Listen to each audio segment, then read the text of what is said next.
성경 309페이지에 있습니다. 갈라디아서 5장 22절부터 24절까지의 말씀, 제가 한 절, 여러분 한 절 교독하시고 24절은 함께 읽도록 하겠습니다. 제가 먼저 22절 읽겠습니다. 오직 성령의 열매는 사랑과 희락과 화평과 오래 참음과 자비와 양선과 충성과.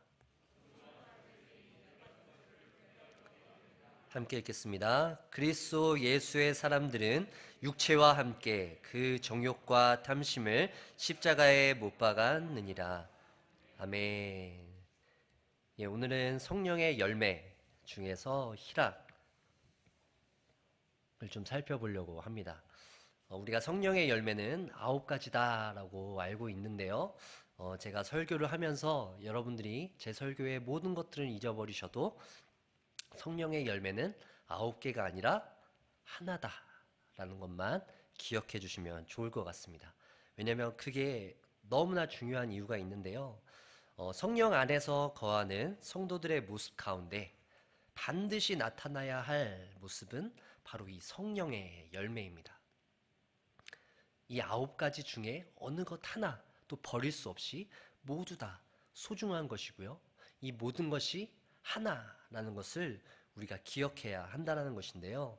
하나님의 백성들에게는 이 9가지 열매, 사랑, 그리고 희락, 화평, 오래 참음, 자비, 양선, 충성, 온유, 절제, 이 모습이 동일하게 나타나야 한다는 거예요.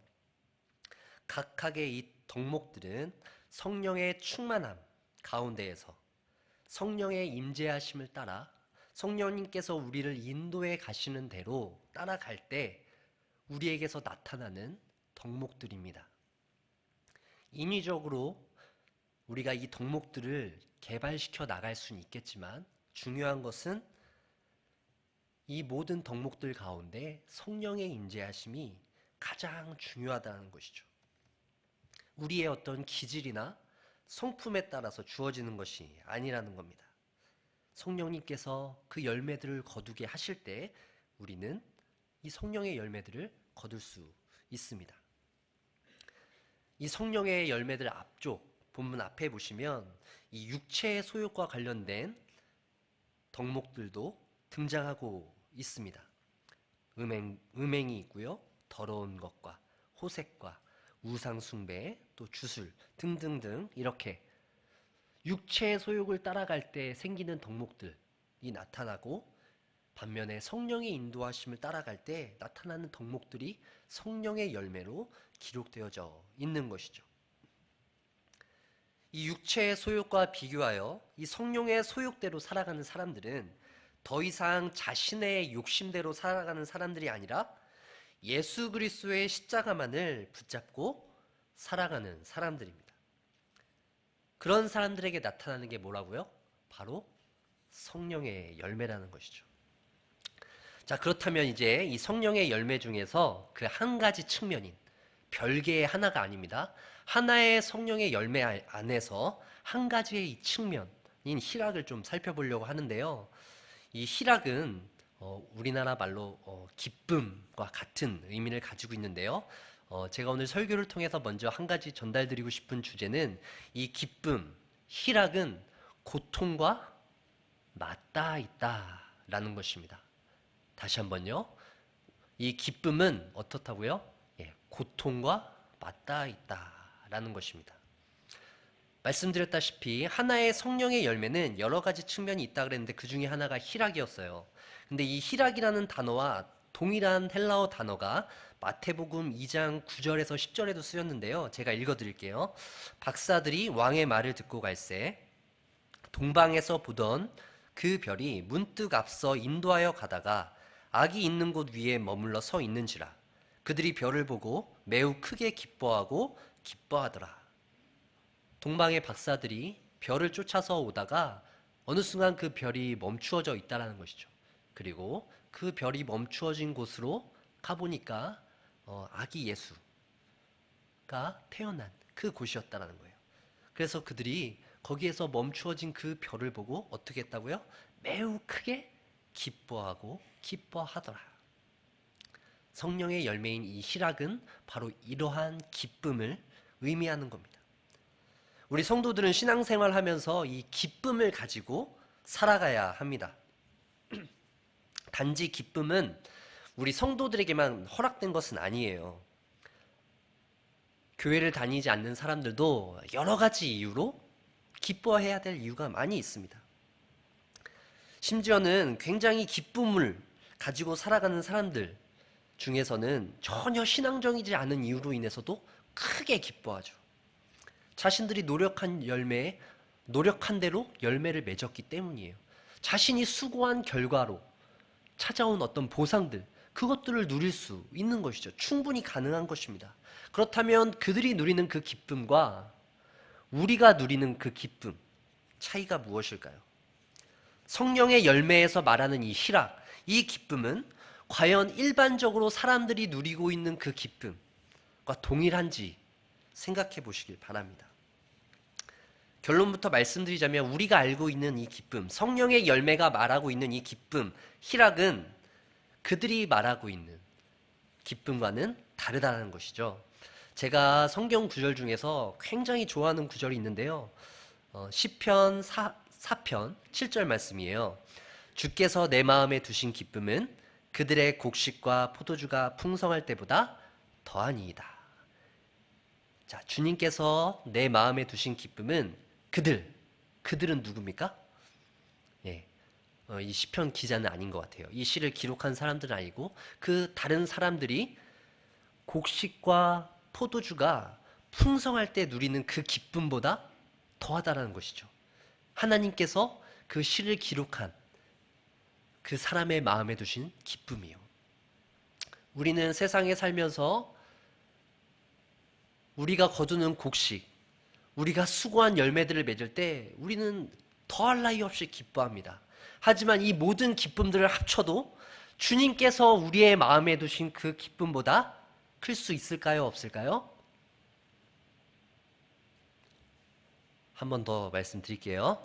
우리가 세상을 살면서 거두는 여러 가지 수고의 열매들이 있습니다.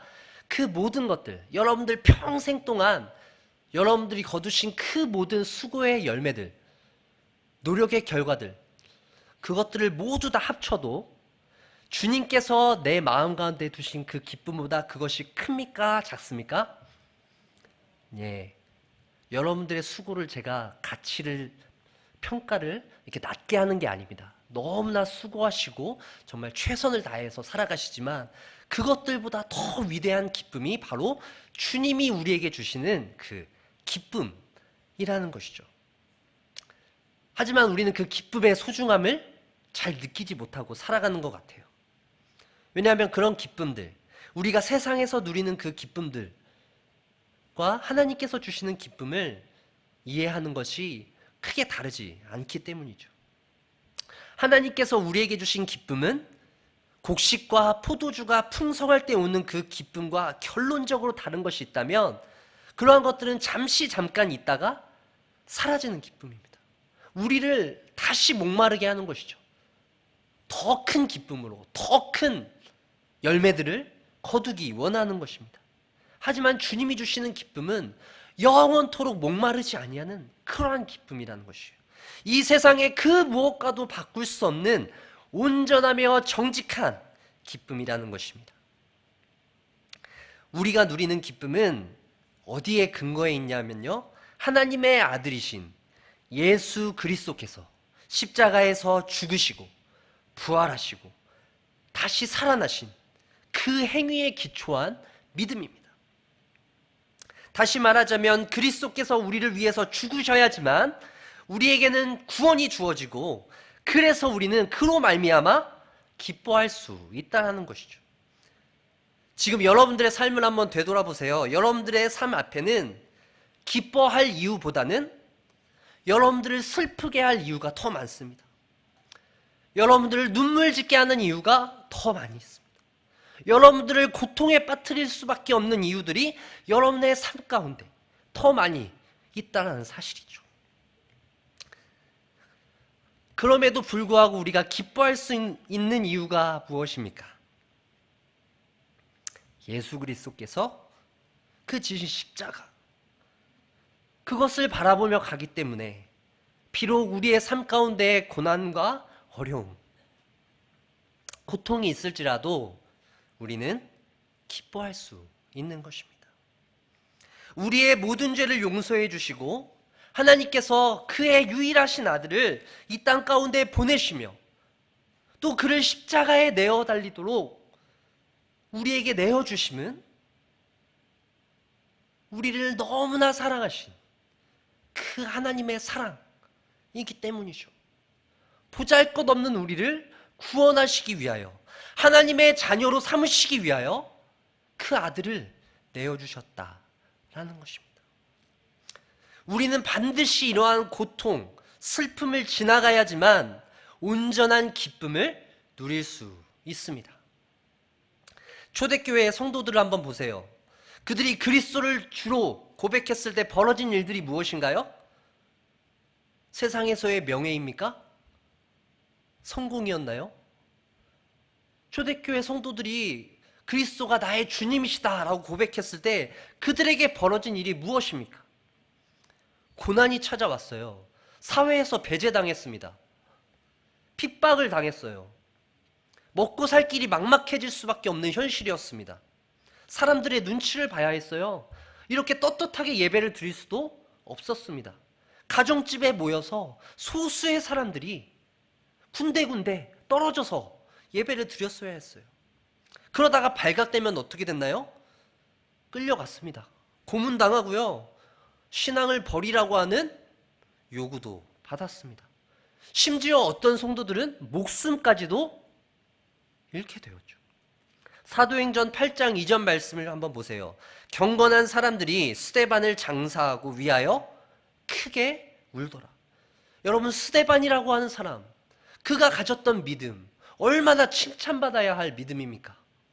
하지만 스데반 최후에 어떻게 됐어요? 돌 맞아 죽었습니다. 목사님, 너무 극단적인 비유입니다. 많은 사람들이 있는데 꼭 굳이 그 스데반을 비유로 드셔야겠어요? 라고 하실 수도 있지만 초대교회 성도들이 느꼈을 그 슬픔을 한번 생각해 보세요.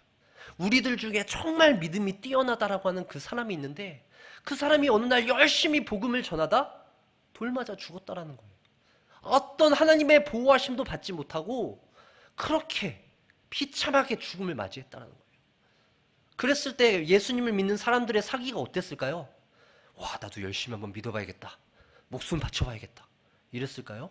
아닙니다. 나도 언제 돌 맞아 죽을지 모르네. 나 여기 잘못 온 거 아닌가? 라는 생각을 하지 않았겠어요?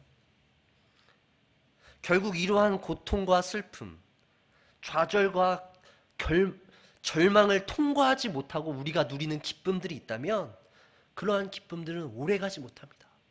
고난과 핍박이 찾아오면 금방 그러한 기쁨들은 후회가 되고요, 절망으로 변할 수밖에 없습니다.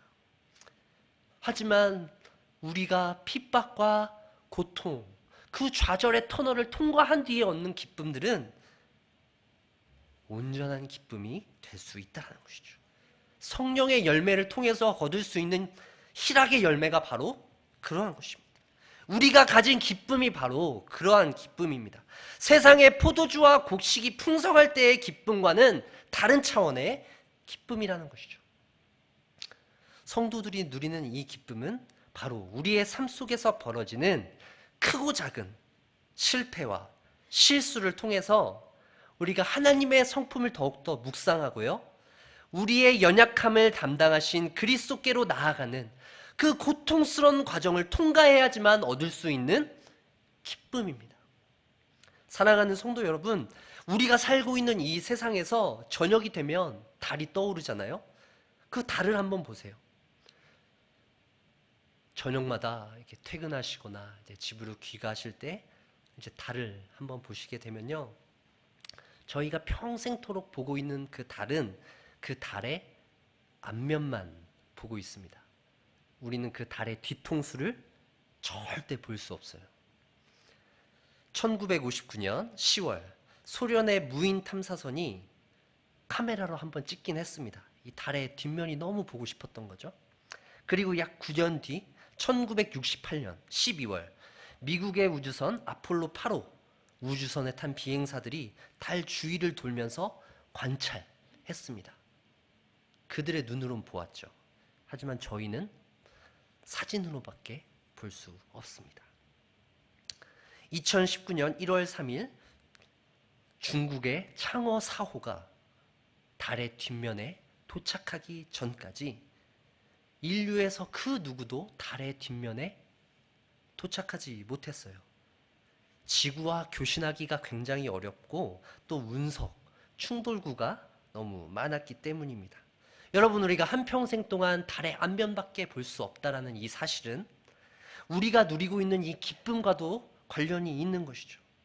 우리가 누리는 기쁨들도 어떻게 보면 세상 사람들이 누리는 기쁨과 별반 차이가 없어 보여요. 하지만 우리의 기쁨은 고통이 있기에, 슬픔이 있기에 우리가 가지고 있는 이 기쁨은 그 농도가 세상 사람들이 누리는 그 기쁨보다 훨씬 더 깊은 농도를 가지고 있는 온전한 기쁨이라는 것이죠. 세상 사람들의 기쁨과는 비교할 수 없을 정도의 그 기쁨이라는 것입니다. 여러분, 아이들이 누리는 기쁨도 한번 생각해 보세요. 어린 아이들이요.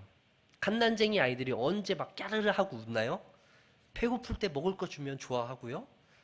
졸릴 때 안아주면서 재워주고, 자신들의 어떤 이 욕구들이, 필요들이 채워질 때 아이들은 좋아합니다. 행복해합니다. 씩 웃기도 하고 까르르 웃기도 해요.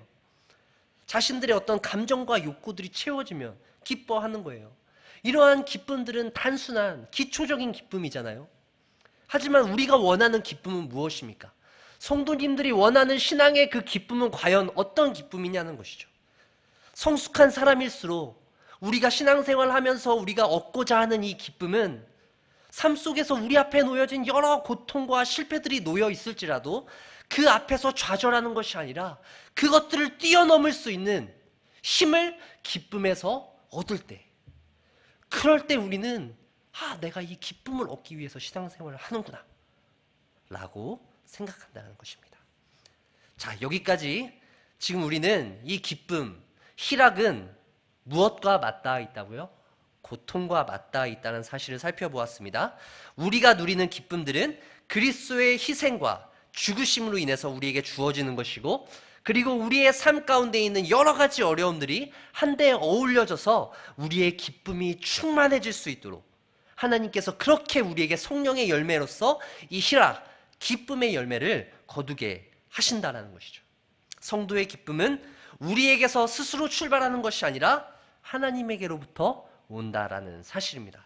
자, 그럼 이제 두 번째로요, 우리가 누리는 이 기쁨이 있는데요, 우리 성도들은 이 하나님께서 주시는 이 기쁨의 열매를 가지고 깨어나야 합니다. 뭐라고요? 기쁨을 가지고 깨어나야 한다는 것입니다. 하나님의 나라와 복음을 전하는 일, 그것들을 통해서 성도들은 깨어날 수 있죠? 일어날 수 있습니다. 우리 정윤교회는 올해부터 대각성 전도 집회를 시작합니다.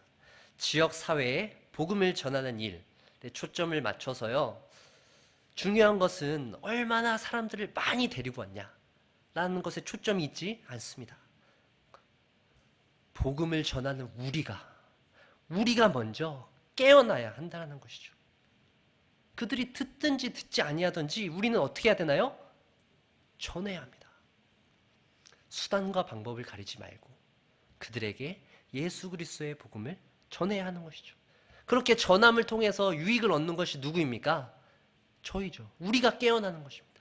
우리가 먼저 깨어나면서 우리의 어떤 이 에너지, 힘을 통하여서 성령님께서 주시는 그 기쁨을 사람들에게 전달할 때 그들이 궁금해하는 겁니다.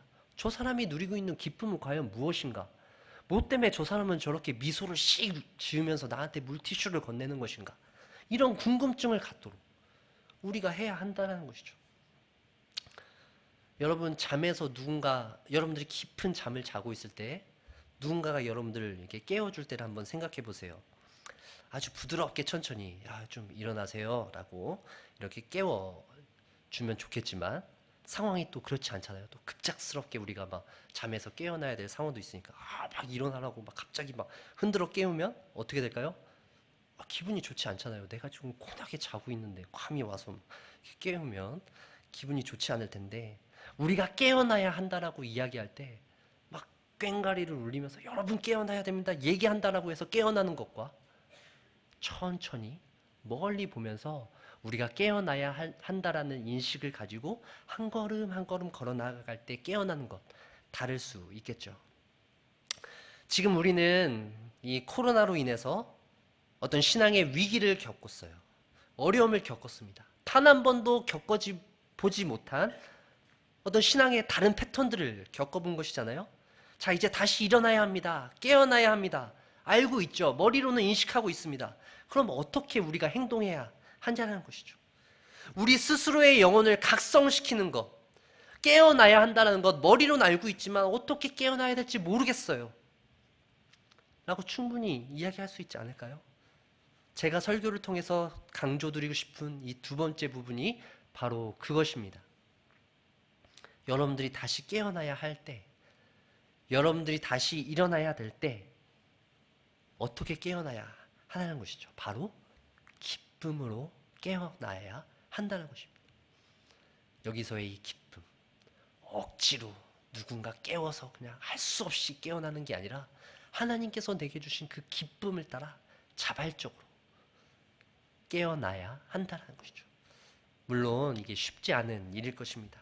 하나님께서 우리에게 주시는 그 기쁨과 소망으로 인해서 우리가 삶 속에서 여러 가지 문제들 앞에서 하나님을 신뢰하고 하나님만을 바라보며 우리의 신앙생활이 이렇게 기쁨으로 가득 차서 막 깨어질 수 있도록 노력해야 하는 건 아는데요. 현실적으로 우리가 그런 것들을 노력하다 보면 반드시 장벽에 부딪혀요.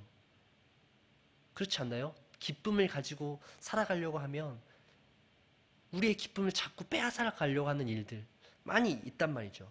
자, 오늘 이 자리에 네팔로 떠나는 우리 팀원들이 와서 함께 예배를 드리고 있습니다.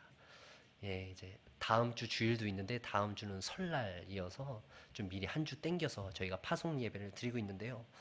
자, 여기 모여서 이제 네팔 가겠다고 하신 분들이 오랫동안 선교를 준비했단 말이에요. 뭐 누가 가라고 하지도 않았습니다. 본인들이 가겠다고 해서 가는 거 아니에요? 가면서 이제 어떻게 해요? 선교를 가야 되니까 여행을 가는 것도 아니잖아요. 놀러 가는 것도 아닙니다. 하나님의 복음을 전하고 네팔에 있는 영혼들을 위해서 기도하며 살피는 일인데, 이들이 이 준비하는 과정이 정말 얼마나 해야 될 일도 많고, 무엇보다도 이들 가운데 벌어지는 이 영적인 전쟁들 얼마나 심하겠어요.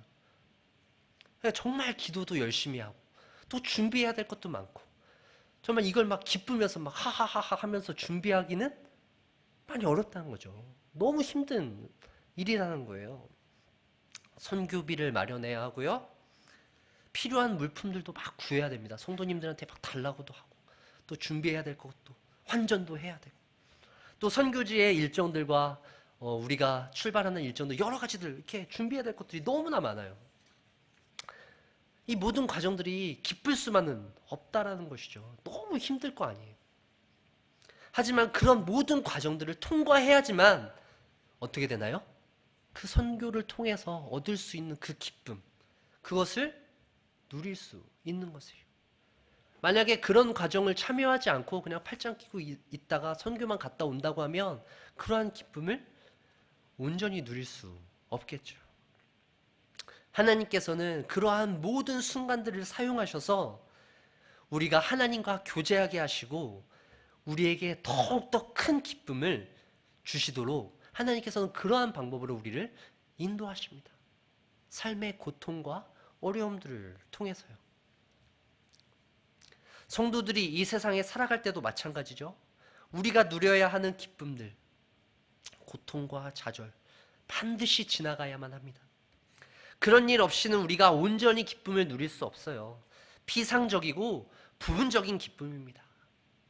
더 큰 기쁨을 요구하는 온전한 기쁨이 아니라는 것이죠. 하나님이 주시는 기쁨과는 차원이 다른 기쁨이라는 거예요. 모든 어려움과 위기를 뛰어넘고 기쁨으로 견뎌내는 그런 성도들, 저와 여러분들 되시길 바랍니다.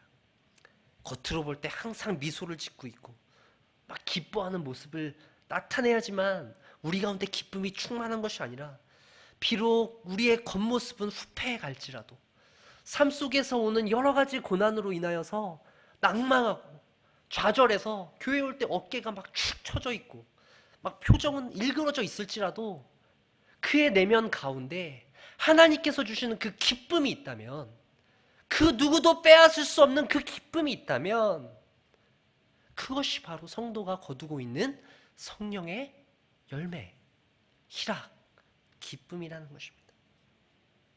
우리 가운데 있는 성도들이, 우리 모두가 그러한 기쁨으로 충만하길 소망합니다. 여러분 앞에 놓인 많은 어려움과 고통 속에서도 기쁨을 발견하시고 주님께서 주시는 위로와 소망이 넘치시길 주님의 이름으로 간절히 축원드립니다. 기도하겠습니다.